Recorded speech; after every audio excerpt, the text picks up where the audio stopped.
On June 24, 2016, the world woke up with the news that the United Kingdom had voted to leave the European Union. The result was a big hit to the believers in the European integration project, as Britain was the first country to have decided to withdraw from the political and economic bloc. After 4 years of political turmoil, the two parts finally reached an agreement regarding the next phase of their relations. The future of Britain, however, was yet to be seen, since the decision of the country to go solo in a complex 21st century world received much criticism, especially related to the improbability to return to the past position of a global player in the world stage. Yes, Britain isn't the superpower it was in the 19th century anymore, but it can't be ignored either. In this video, we'll cover the arguments which lead us to believe why the United Kingdom still deserves a seat at the negotiating table.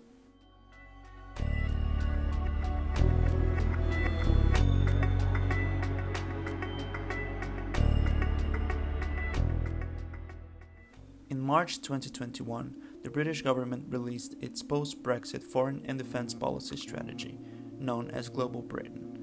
The plan is to identify the areas which Britain already is a prominent player to improve yet further its competitiveness, but also with the aim of developing new capacities to become a leading actor in some of the key technology and innovation frontiers.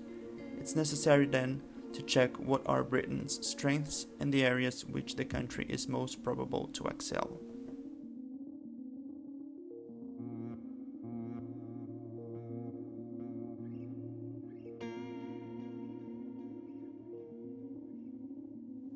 Maybe the most obvious argument: we can't downplay the fifth largest economy in the world.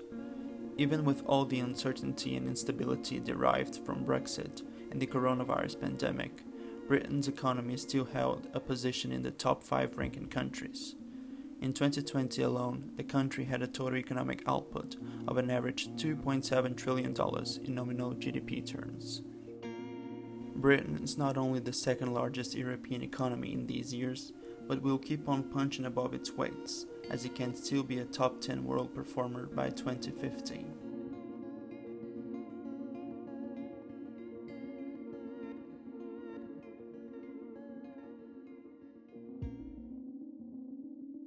After mentioning the economic output of Britain, it's necessary to dive deep into its most important sector, the service sector.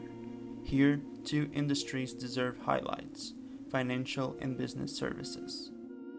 Not only London is one of the world's most important financial centers, it is also a top destination to foreign capital. Regarding broader business and professional services, consulting plays a big part in the industry's output, as Britain is the headquarters of the largest consulting firms in the world, being a top-tier competitor to another important services exporter, the United States. By knowing this, the recent UK post-Brexit trade deals with Australia and New Zealand, for example, are including terms related to the recognition of qualifications from UK-based professionals.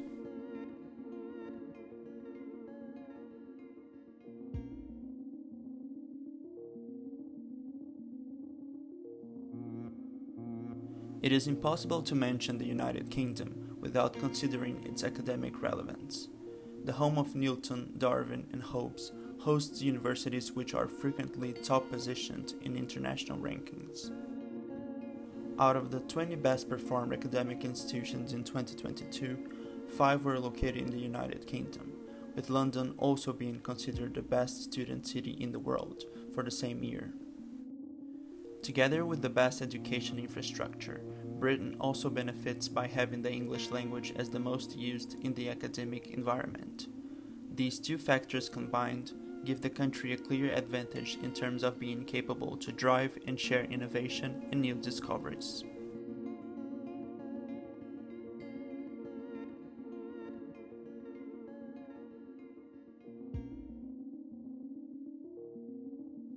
Although leaving the European Union meant the desire to foster its future relations in a unilateral way, the United Kingdom still enjoys the membership in the most important multilateral groupings of countries in the world.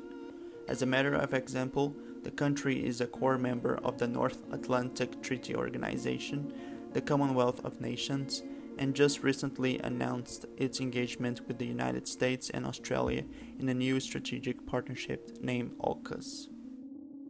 In the commercial field, the United Kingdom seeks to become a member in the Comprehensive and Progressive Agreement for Trans-Pacific Partnership and is also looking forward to negotiating new trade deals.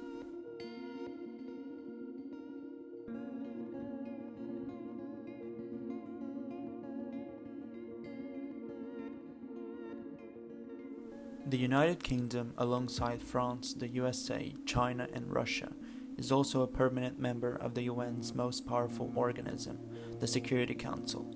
With the capacity to veto or block discussions in the field of international security, having a permanent seat in this exclusive club gives much leverage to its members.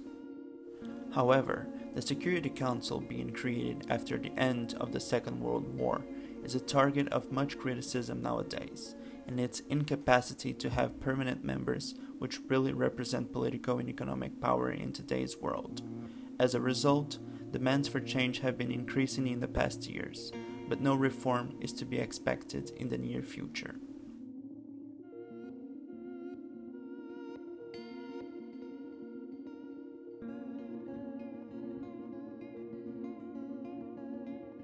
Alongside having one of the most powerful and capable armed forces in the world, the United Kingdom is also one of the 5 recognized nuclear weapon states under the Non-Proliferation Treaty of 1967. The UK's armed forces are expected to possess 225 nuclear warheads, which, in turn, provide the country with the necessary capabilities when considered the purpose of deterrence.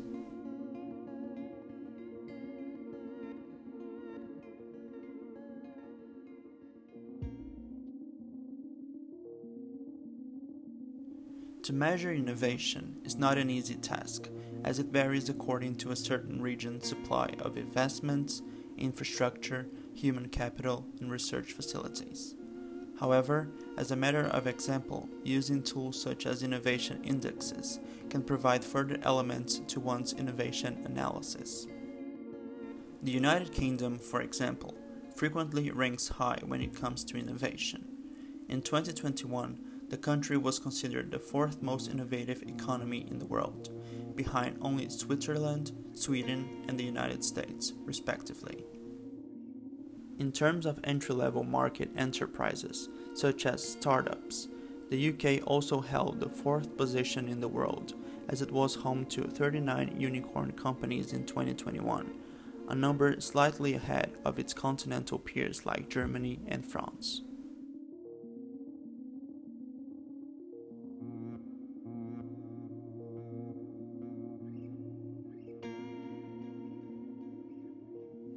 The United Kingdom's decision to leave the European Union brought concern for its economy, its citizens, and its international allies.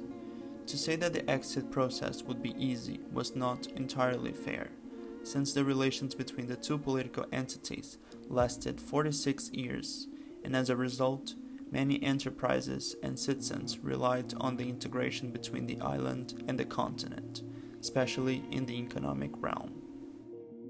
However, as Britain's domestic environment seems to stabilize after all these years of political arguments, the country has a big opportunity to reset its strategic position in the world stage, considering mainly the factors already mentioned in this video. And what do you think? Is Global Britain a real idea to be considered? Let your opinion in the comments below, and I'll be glad to read your feedback. If you have enjoyed the video, please consider clicking the like and subscribe buttons. Big thanks!